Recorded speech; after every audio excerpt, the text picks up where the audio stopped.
하나님 말씀 에베소서 6장 1절부터 4절까지입니다. 신약성경 316쪽입니다.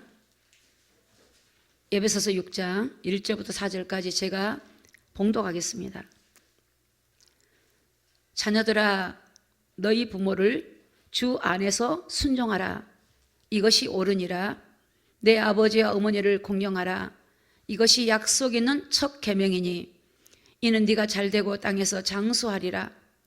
또 아비들아, 너희 자녀를 노엽게 하지 말고 오직 주의 교환과 훈계로 양육하라. 아멘.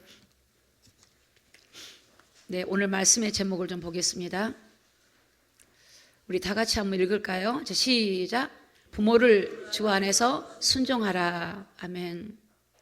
5월달이면 가정의 달이라서 많은 사람들이 이렇게 식사하고 모이고 또 어린이날, 어버이날 꽃을 주고받고 선물을 주고받고 때로는 용돈을 이렇게 또 드리기도 하고 이런 것들을 많이 보게 됩니다. 그런데 가장 중요한 거, 그보다 더 중요한 거, 하나님께서 어떤 그런 5월달에 일어나는 행사에 그치는 것이 아니라 우리가 평상시에 우리가 부모님에 대해서 어떠한 마음을 가지고 살아갈 것을 지금 말씀하고 있습니다. 네, 오늘 이 본문은 하나님이 우리에게 성도들에게 주시는 말씀이고, 오늘 이 말씀을 순종하는 것은 하나님께 순종하는 것이라는 것을 믿으시기를 예수님의 이름으로 축복합니다. 하나님 말씀하기를 부모를 공경하라, 이런 말씀들이 있어요. 이 공경이라고 하는 것은 부모를 순종하는 것이 바로 부모님을 공경하는 겁니다. 그래서 사실은 이 부모님이라고 하는 것은 우리에게는 정말 우리라고 하는 것이 이 땅에 태어나기까지 우리 부모님을 통해서 하나님이 우리를 이 땅에 태어나게 하시고, 또 하나님이 가정을 주시고, 또 저희들을 통해 또 후손들이 태어나게 하시고, 그래서 이 하나님이 주시는 이 가정과 여러분 이 부모님, 또 우리의 믿음의 이런 혈연관계가 얼마나 중요한지를 성경은 말씀하고 있습니다. 그래서 오늘 우리가 하나님 말씀에 순종한다는 것은 바로 오늘 부모님에게 순종하는 것이 하나님 말씀에 순종하는 것이라는 걸 믿으시기를 예수님의 이름으로 축복합니다.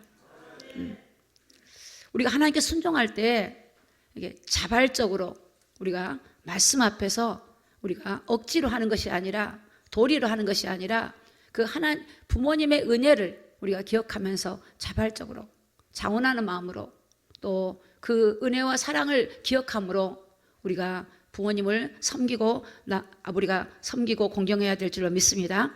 자, 에베소 6장 1절에 보면 자녀들아, 너희 부모를 다 같이 읽습니다. 시작. 주 안에서 순종하라. 이것이 옳으니라. 자, 옳은 겁니다. 옳은 거예요. 당연한 거고 옳은 겁니다. 그래서 하나님은 부모를 주님 안에서 순종하래요. 주님 안에서. 순종이라고 하는 거, 순종이 뭔가 볼까요? 자, 잠언서 23장 22절을 좀 볼게요.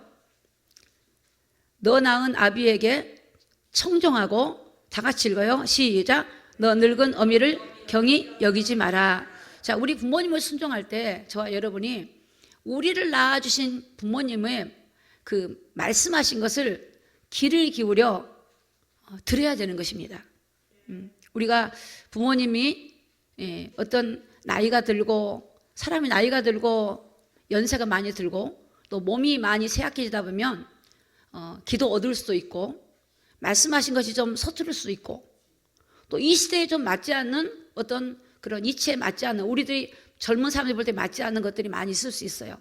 그러나 그 부모님의 말씀에 귀를 기울이고 듣는 것은 이게 바로 효도고, 이게 하나님께 순종하는 것이라는 것을 믿으시기를 예수님을 축복합니다.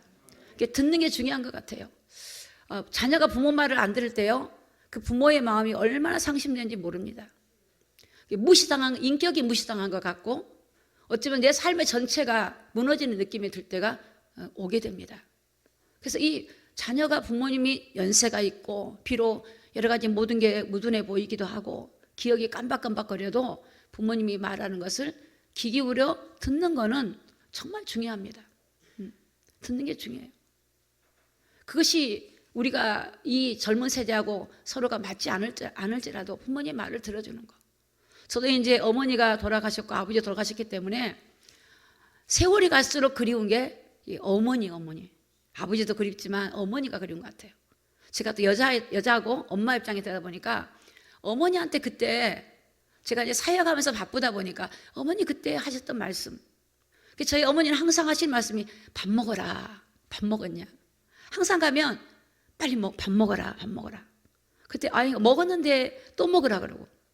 그 마음이 어머니는 배고픈 시절을 사셨기 때문에 그 먹는 거를 이렇게 가장 소중하게 여겼던 것 같아요. 먹어라. 그래 먹어라. 이렇게 먹으라 그러고 좋은 거 있으면 당신이 드시지 않고 이렇게 주는 거. 그리고 저도 기억나는 게 어머니가 가면 제가 어려운 줄 아니까 그때 어머니 이 고쟁이라 그러죠. 고쟁이 속에 주머니가 있어요. 거기서 돈을 싹 꺼내요. 자녀들한테 받은 용돈을 숨겨놨다가 제가 오면 10,000원짜리 하나 탁 주고 20,000원짜리 주는 거예요. 근데 받지 않으려고 해도 제가 받는 게 어머니가 막 즐거워하시니까 받아가지고 와요. 참 지금은 이제 어머니한테 좀 여행도 모셔다 드릴 수도 있고 할 수 있는데 이제 안 계시니까 우리 어머니하고 그때 그 시간이 참 중요한 시간들인데 너무 바빠서 바쁘단 핑계로 사실은 낼 수 있었는데 참 그런 게 너무 아쉬운데요. 오늘 여기 계신 분들이 부모님이 돌아가신 분도 계시고 또 내가 이제 부모가 되기도 하고 또 여러분 자녀들이 있지만 또 부모님이 계시기 때문에 오늘 저와 여러분들이 부모님 말씀에 이렇게 귀를 기울이는 거, 듣는 거 굉장히 중요합니다. 듣는 거. 그 다음에 늙은 어머니를 경히 여기지 말라, 가볍게 여기지 말라는 거예요. 그 어머니 하신 말씀, 아버지 하신 말씀을 가볍게 지나치지 말고 그거를 가볍게 여긴 자체가 뭐냐? 하나님 말씀을 불순종하는 거예요. 부모님 말씀한 거를 잘 귀담아 듣고 또 그 부분에 대해서 우리가 따라가고, 그래서 오늘 주님 안에서 하나님 안에서의 부모님을 순종하는 것. 여러분 성경에 보면 이삭이 참 부모님을 절대적으로 순종했던 것 같아요. 청년의 나이 때 아버지 이삭과 아브라함과 함께 번제를 드리러 모리아산에 갈 때요. 그 번제를 들어갈 때 이삭을 결박해서 드리거든요. 그때 이삭의 나이가 청년이에요. 청년. 10대 아마 중후반 정도 청년이란 말이에요. 얼마든지 그걸 거역할 수 있는데도 불구하고 한 말도 아버지가 하신 일에 거역하지 않고 그대로 자기를 드립니다. 순종하죠. 그때 하나님께서 아브라함을 부르시면서 순양을 예비하셨고 아브라함이 이삭을 막 내리치려 할 때 하나님이 부르셔서 이삭이 거기서 이제 벗어나게 되죠. 하나님 앞에 철저하게 순종하는 게 바로 이삭. 야, 이삭은 참 보면 믿음의 사람이야. 이제 자기가 가는 곳마다 그때는 이스라엘 나라는 우물이 필요해. 물이 필요해. 우물을 파면 우물을 누가 뺏어가요. 그럼 다투지 않고 또 그거 두고 또 다른 데 가서 파. 또 뺏어가면 가. 참 보면 믿음의 사람이다. 참 믿음의 사람. 그 아버지의 믿음의 자녀. 또 여러분 우리가 보면은 이제 다윗 같은 사람도 그 전쟁터에 나간 형들의 심부름을 아버지가 보내죠. 위험한 지역이죠. 얼마든지 아버지한테 안 갈 수도 있고 변론할 수도 있는데 다윗은요 아버지 말씀을 듣고 갑니다. 전쟁터에 가서 그 전쟁터에서 골리앗과 싸웠던 그들 앞에서 결국은 다윗이 이제 싸움으로 말미암아 이기게 되는. 참 보면 다윗은 그 어떤 환경 속에서도 무릅쓰고 순종하는 사람. 요셉도 마찬가지고요. 그래서 성경에도 보면 참 부모님 말씀에 순종하고 그것이 하나님 말씀에 순종하는 그런 믿음의 사람을 우리가 보게 됩니다. 오늘 잠언서 23장 25절에 보면요, 네 부모를 즐겁게 하라. 즐겁게 하며 네 낳은 어미를 기쁘게 하라. 여러분 나이가 들수록 사람은 심리적으로 연약해요. 아주 극도로 연약해집니다. 연세가 들수록 연약해집니다. 어린애 같이 되죠. 몸도 쇠약해지기도 하고 기력도 없어지기도 하고 맛을 느끼지도 못하기도 해요. 듣는 것도 잘 못 들어요. 귀가 어두워요. 여러 가지 눈도 어두워지고 여러 가지 그런 부분들을 볼 때 우리가 낙심시키는 말보다 왜 그러냐고 하는 말보다 오히려 더 부모님을 기쁘게 하고 따뜻한 말로 어머니 존재가 얼마나 소중한가를 얘기해주고 엄마가 행복하다 그러고 아빠가 행복하다 그러고 그게 아마 부모님이 즐거울 것 같아요. 부모님을 말을 들어주기도 하지만 즐겁게 하고 기쁘게 하라. 그래서 연약해져가는 부모님을 무시하지 마라. 무시하지 마라. 무시하면 안 돼요. 무시하지 마요. 우리도 그 시간표가 와요. 나이 들어가면 이제 나이가 다 들어가다 보면 노인 됐을 때 그때서 알아. 내가 힘이 빠지고 기력이 없고 듣는 게 둔할 때 모든 게 가지고 있는 돈이 없을 때 내가 그때 그때에 나도 똑같은 그 시간표가 오기 때문에 사람은 누구나 다 그런 시간표가 와요. 그렇기 때문에 내가 지금 잘할 수 있고 똑똑하고 모든 거 할 수 있다 할지라도 내가 내 방법이 옳은 것 같다 할지라도 부모님 말에 귀를 기울이고 또 이해시키면 천천히 이해도 시켜주고 부모님을 또 설득도 하고 그래서 부모님과 관계 속에서 부모님의 마음이 노엽지 않도록 마음이 상하지 않도록 우리가 기쁘게 하는 저와 여러분이 되기를 예수님의 이름으로 축복합니다. 출애굽기 20장 12절에 보니까 네 부모를 공경하라. 자, 그 다음에 읽습니다. 시작. 그리하면 너희 하나님 나 여호와가 내게 준 땅에서 내 생명이 길리라. 자, 공경은 순종하는 건데 이 공경하라 그래 놓고 그리하면 이건 하나님의 약속입니다. 부모님을 공경하는 자에게는 어떤 약속이 오냐면 내게 준 땅에서 네가 생명이 길 거다. 건강하고 장수하고 평안을 얻을 거다는 것입니다. 하나님 복을 주신다는 것입니다. 우리가 부모님을 공경해 부모님 말씀에 순종하고 부모님을 잘 모시고 부모님을 경외하는 거는요 하나님의 앞에 순종하는 거고 하나님의 질서 앞에도 우리가 순종하는 거지만 우리에게도 복을 주시는 겁니다. 오늘 여러분 우리가 성경의 말씀 보면요 전부 다 하나님이 우리에게 하라 하는 것은 우리를 축복하는 말씀이에요. 우리 옛날에 어릴 때 그래요. 엄마들이 야 공부해라 나쁜 친구 만나지 마라 다 그렇죠. 근데 공부하기 싫은 자녀는 어떻게 해요? 그 말이 잔소리에 들려. 잔소리 하지 마 그래요. 그런데 그게 사실은 복이에요. 복이에요. 어떤 자녀가 그래요. 엄마 내 그때 왜 나를 야단쳐서 공부하게 시키지 왜 그때 말 안 했냐고. 수없이 엄마들은 아버지들은 했을 텐데 받아들이지 않는 거예요. 다 잘되라고 하는 소리예요. 그러니까 오늘 저와 여러분이 하나님이 우리에게 하라고 하는 것은 순종할 때 그게 복이에요. 오늘 저와 여러분들이 이 땅에 살면서 복을 받기 원하잖아요. 잘 되기를 원하잖아요. 우리가 세상에서 잘 되고 하나님의 자녀들이 잘 되어서 오히려 더 안 믿는 영혼들에게 복음도 전하고 우리가 복음의 빛을 발할 수 있는 통로가 될 수 있는데 우리가 하나님 앞에서 지난날 되돌아보면서 잘못된 거 있다면 회개하고 이제는 우리 자녀들이 이제 믿음 안에서 그렇게 부모님을 공경하고 살 수 있도록 기도하는 저와 여러분이 되기를 예수님의 이름으로 축복합니다. 잠언서 19장 26절입니다. 자, 다 같이 한번 읽겠습니다. 시작. 아비를 구박하고 어미를 쫓아내는 자는 부끄러움을 끼치며 능력을 부르는 자식이니라. 자, 부모님을 구박한다. 요즘 세대는 정말로 그런 세대 같아요. 부모님을 그냥 요양원에 그냥 모셔놓고 안 찾아본 자식들이 많대요.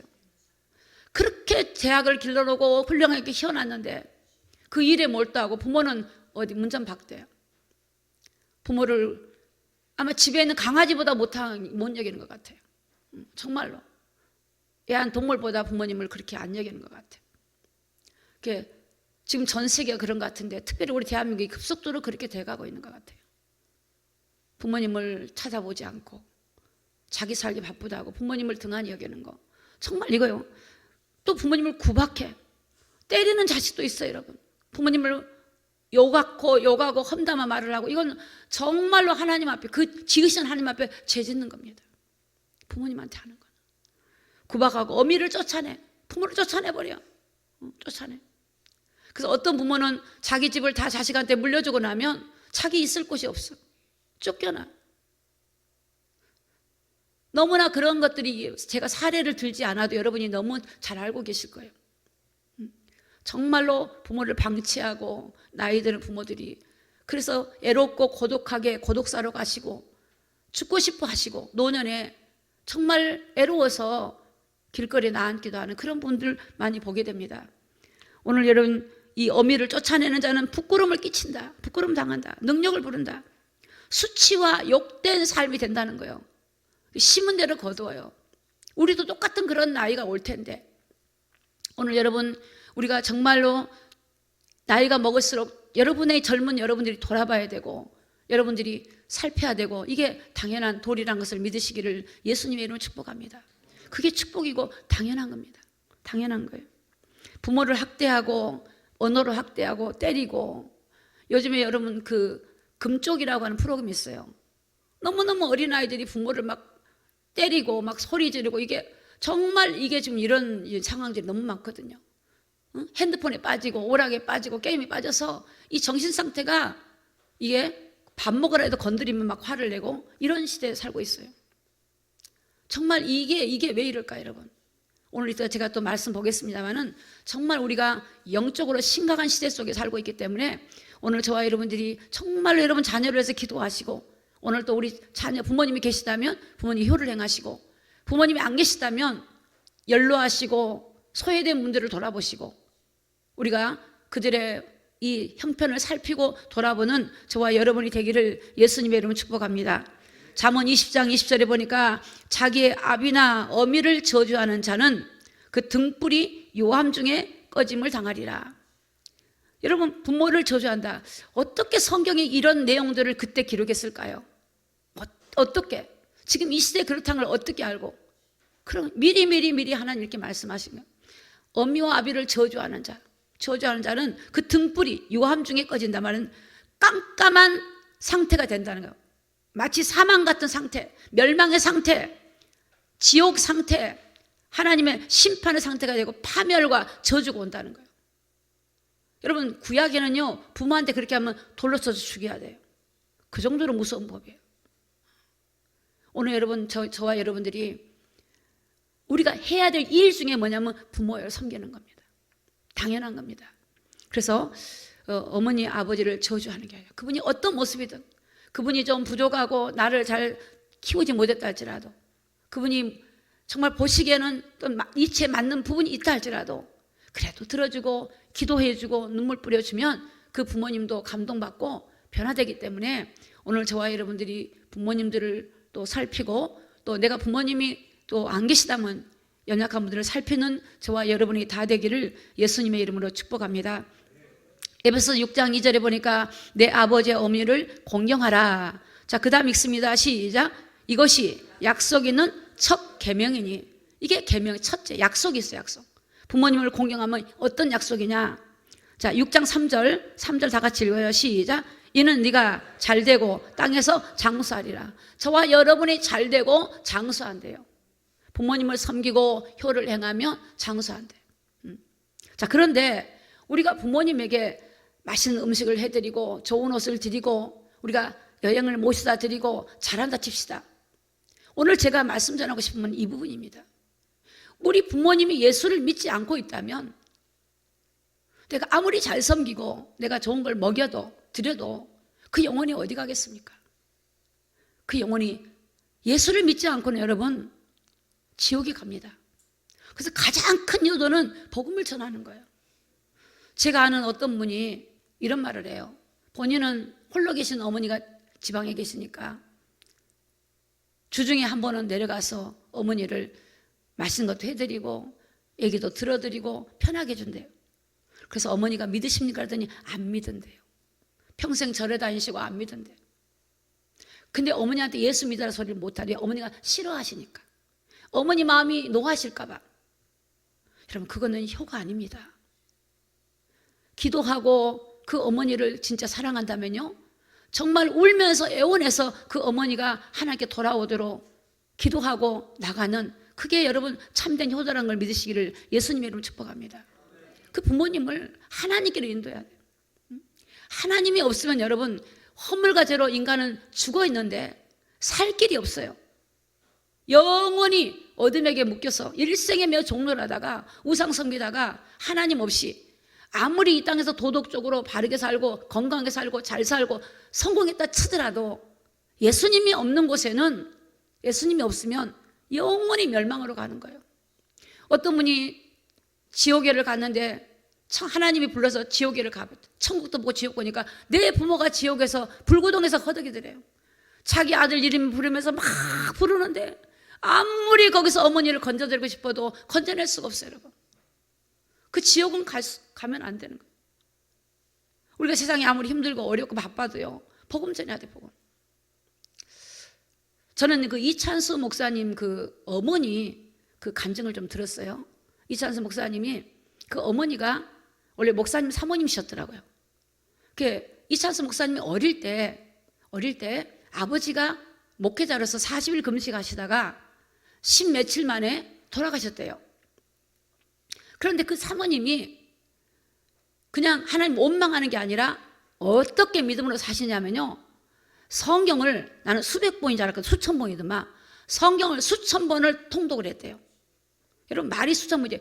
어머니의 모습은 항상 성경의 말씀을 그렇게 말씀을 평생 읽으셨는데 99살인가 돌아가셨는데 성경을 수천 번을 통독을 하고 필사를 창세기부터 계시록까지 열 몇 번을 필사를 했대요. 로마서 같은 건 달달달 외운대요. 더 중요한 거는 그렇게 자녀를 해서 기도를 한다, 기도를 해요. 막 기도를 한다는 거예요. 그래서 그 이찬수 목사님 기도하면서 아버지 돌아가시고 나서 그 목회를 너가 해야 된다. 그래서 자기가 정말 하고 싶지 않았는데 하나님이 그렇게 길을 열어서 목회하고 있다고. 그 은혜로, 어머니 은혜. 본인은 어머니를 생각하면 뭐 정말 예수님 다음으로 어머니가 그렇게 자기를 했고, 그 어머니를 생각하면 한시도 마음을 놓을 수 없는, 그렇게 어머니의 사랑을 입었다는 거예요. 근데 그 어머니가 기도를 한대요. 기도. 그리고 말씀을 가지고 삶으로 연결해가지고 삶에서 말씀대로 삶을 순종하고 사는 것을 봤다는 거예요. 그러니까 여러분, 오늘 저와 여러분들 부모님입니까? 우리가 부모님, 우리 자녀들한테 복음을 이제 나타내기 위해서는 정말로 저와 여러분들이 성경을 읽고 말씀을 읽고 그 하나님 말씀을 때로는 통독도 하기도 하고 예배 가운데 승리하면서 기도하면서 여러분 자녀를 얼마든지 믿음 안에서 그 자녀들이 하나님의 축복 안에 살아갈 수 있도록 영적인 유산을 물려주시는 이런 놀라운 축복이 오늘 저와 여러분에게 있다는 사실을 믿으시기를 예수님의 이름으로 축복합니다. 자녀가 안 된 것 때문에 낙심하지 마세요.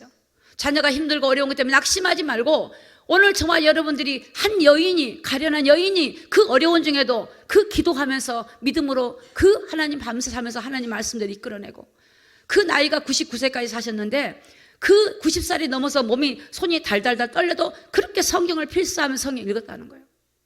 죽음에 이르기까지 성경을 보면서 그 낙심치 않고 그 말씀을 의지하고 믿음으로 살아가고 믿음으로 얘기하고 믿음으로 자녀를 위해서 기도하고 힘을 주고, 그 어머니, 오늘 여러분 우리가 어버이 주일날 통해서 우리도 자녀들에게 또 은혜를 받지만 오늘 저와 여러분들이 부모로서 여러분들이 하지 못했던 거 이제부터 시작해서 믿음의 기도와 말씀 안에서 여러분 자녀들을 세우는, 그래서 하나님의 백성도로 살아갈 수 있는, 하나님 백성도로 살아가면 여러분 그 자녀가 부모님에게 효도하지 않겠습니까? 그런 자녀가 어디를 가든지 믿음으로 살지 않겠습니까? 오늘 우리 자녀들의 모습이 바로 우리가 믿음으로 살지 못하고 우리가 기도하지 못해서 그 자녀들이 어려움 당한 것은 바로 우리의 책임일 수도 있다는 사실을 기억하기를 예수님 이름으로 축복합니다. 저는 제가 이제 그 어버이주라서 한번 생각을 해봤어요. 제가 30대 초반이었던 것 같아요. 우리 수진이 민호가 어릴 때예요. 아주 어릴 때. 그 아이들을 이제 저희 아버지가, 제가 항상 복음을 전하면 아버지가 이랬어요. 나는 죽을 때 예수 믿을 거다 그랬어요. 아버지는 한 번도 교회 가보신 적이 없으세요. 근데 79세가 돼가지고 폐암이 걸려가지고 서울에 오셨어요. 이제 서울의 대림동에 병원에 입원했는데 한 달밖에 못 사십니다, 이런 사형선고를 받았어요. 그래서 결국 돌아가시기 며칠 전에 퇴원을 해서 저희 언니 집이, 오빠 집이 남곡동이라는 곳인데 거기에 사셨어요. 저는 그때 동두천에 살았기 때문에 동두천에서 남곡동까지 가려면 2시간 반 이상이 걸려요. 열차를 타고, 그때는 교통편이 쉽지 않아요. 버스 타고 열차 타고 나와서 막 이렇게 갈아타서 이제 가게 됐는데, 저희 그 어머니는 제가 친정 가는 걸 너무너무 싫어했어요. 그때는 어머니가 예수를 안 믿었을 때인데, 그래 이제 시어머니께서 싫어해. 그래서 제가 이제 애들 둘 데리고 가는데, 우리 신우는 그때 예수를 믿게 됐어요. 믿어서 교회를 다니니까 신우한테는 얘기를 하고 어머니한테는 거짓말을 했어요. 어머니, 저 수진이가 아파서 서울에 있는 병원을 갑니다. 그러고 이제 갔는데 2시간 반이 걸리고 왔다 갔다 5시간이 넘게 걸리잖아요. 그리고 가서 복음 전하고 뭐 잠깐 담수하고 오니까 시간이 걸리죠. 밤에, 그때가 밤에 거의 9시 다 돼서 왔어요.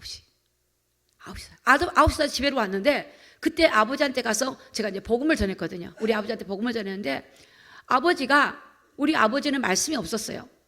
아주 점잖으신 분이신데 예수님을 받아들이는데 얼마나 아버지가 기쁘게 받아들인 거예요. 아버지가 다 예수님 받아들여요. 아버지가 이 땅을 떠난 게 끝이 아니고, 비록 육체가 병들어 아버지 나이가 들어 가시지만 천국이 있어요. 아버지가 예수님을 구주로 영접하세요. 아버지가 다 영접하는데 너무너무 즐거워하시는 거예요. 그리고 이제 너무 행복해가지고 이제 막 기쁨으로 이제 오고 와서 집에로 왔는데, 어머니가 그 동네 보면 옛날에 보면은 그 군고구마 젊은 애들 알바하잖아요. 군고구마 하는 애들 2사람을 1인당 10,000원씩 주고 데리고 왔더라고. 집에 데리고 와서 어머니가 술을 가득 드시고 이제는 저를 이제 맞이하시는 건데, 제가 가니까 제 머리를 딱 잡더라고. 머리를 잡고는 2 남자가 손을 딱 잡아요.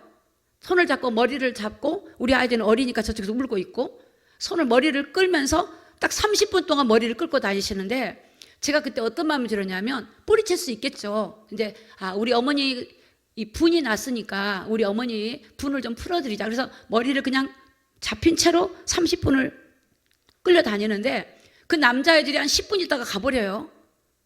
보니까 내가 당하고 있어. 가버리는데 30분 정도. 왜 30분이라는 걸 제가 기억하냐면, 9시 30분 됐을 때 우리 신우가 이제 딱 기도가 그때 끝났는데, 갑자기 9시 30분에 어머니가 온몸 힘이 빠지시는 거예요. 몸을 덜덜 떠시더라고요. 그러더니 막 도망을 가셔버려요.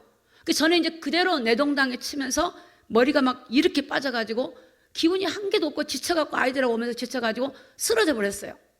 그날 밤에 얘들 아빠가 가지고 이제 응급실로 실려가지고 이제, 그러고 나서 이제 그때 이제 굉장히 이제 힘들었는데, 그러고 나서는 이제 아버지가 돌아가실 날짜가 이제 임박에 있으니까 또다시 간 거예요. 제가 또다시 가서 아버지한테 믿음으로 확인하려고 갔더니, 아버지가 너무 제가 오는 걸 즐거워하시는 거예요. 너무 기뻐요. 난 그렇게 기뻐하는 사람 진짜 처음 볼 정도로 얼굴이 환해가지고 찬양을 부르는데, 막 너무 안 불렀던 모르는 찬양을 아버지가 막 따라하시고 잘하시는 거예요. 그리고 돌아가시기 이틀 전에 저희 어머니에게 천국에서 만나자 말을, 천국이라는 단어를 잘 익숙하지 않으니까 교회에서 만나자, 그리고 이제 가시는데, 아버지 돌아가실 때 얼굴이 환하셨어요. 여러분, 그런 것 같아요. 우리가 부모님에게 제가 참 물질적으로 잘해드린 것이 없었어요. 그때 어려웠기 때문에.